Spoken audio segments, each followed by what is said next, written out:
Morning दोस्तों, कैसे हैं आप लोग। मैं तो बहुत अच्छी हूँ। आशा करती हूँ आप लोग भी बहुत अच्छे होंगे। तो आज स्वागत है आपका मेरे चैनल ज्ञान की बातों में। आज मैं एक माँ और बेटी की कहानी लेकर आई हूँ। ये कवि ऋतुराज की कहानी है, जो माँ अपनी बेटी को विदाई के समय कुछ ज्ञान की बातें बताती है। तो आइए हम इसको पढ़ते हैं। इसका नाम है हिंदी में कन्यादान। विषय है हिंदी कन्यादान। कन्यादान के समय माँ अपनी बेटी से कुछ कहना चाहती है। तो आइए सबसे पहले ये पढ़ते हैं। माँ ने कहा, पानी में झांक कर अपने चेहरे पर मत रीझना। आग रोटियां सेकने के लिए है, जलने के लिए नहीं। वस्त्र और आभूषण शाब्दिक भ्रमों की तरह है, बंधन है स्त्री जीवन के।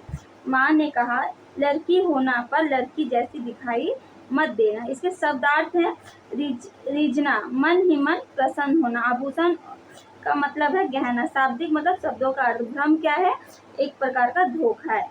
तो आइए इस पंक्तियों को पूरे अच्छे से पढ़ते हैं और इसको समझने की कोशिश करते हैं। इसका भावार्थ है, प्रस्तुत पंक्तियों में कवि ऋतुराज ने उस माँ का वर्णन किया है जो विदाई के समय अपनी बेटी को नसीहत दे रही है कि उसे ससुराल में किस तरह रहना है और किस तरह नहीं। सबसे पहले माँ ने अपनी बेटी को बोलती है कि अपनी सुंदरता पर कभी मत इतराना, क्योंकि सांसारिक जीवन को सही तरह से चलाने के लिए सुंदरता से ज्यादा हमारे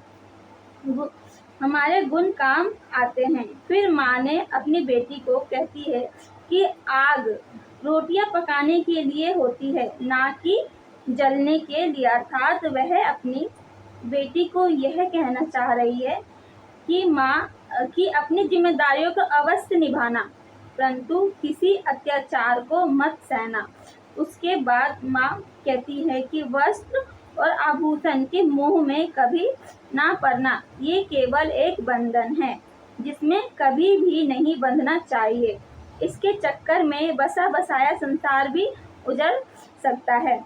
आगे माँ अपनी बेटी को कह रही है कि अपने आप को किसी के सामने एक दुर्बल कन्या की तरह प्रस्तुत मत करना और ना ही अपनी निर्बलता किसी के सामने आने देना। इस संसार में लोग निर्बल के ऊपर ही अत्याचार करते हैं।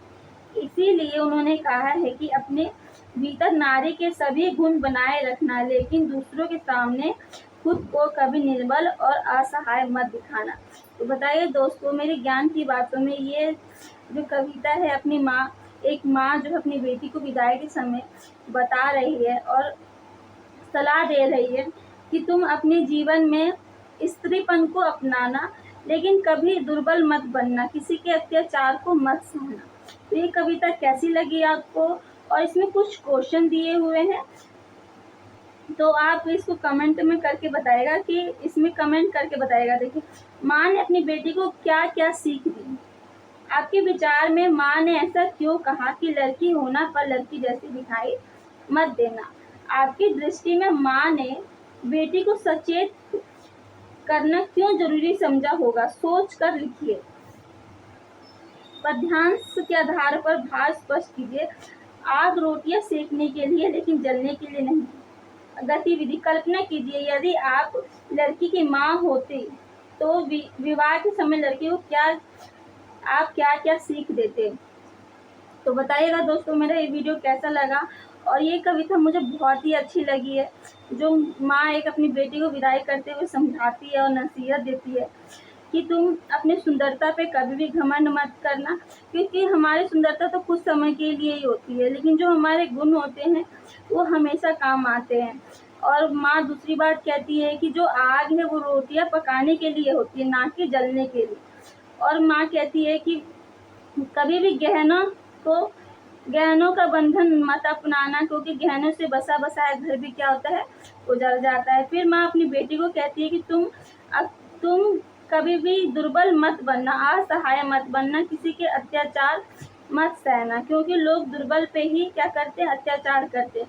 अपनी निर्बलता, अपने अवगुण किसी के सामने प्रकट मत होने देना। तो बताइएगा दोस्तों, मेरा वीडियो कैसा लगा और इसको कमेंट करके बताइएगा। ठीक है, थैंक यू, धन्यवाद।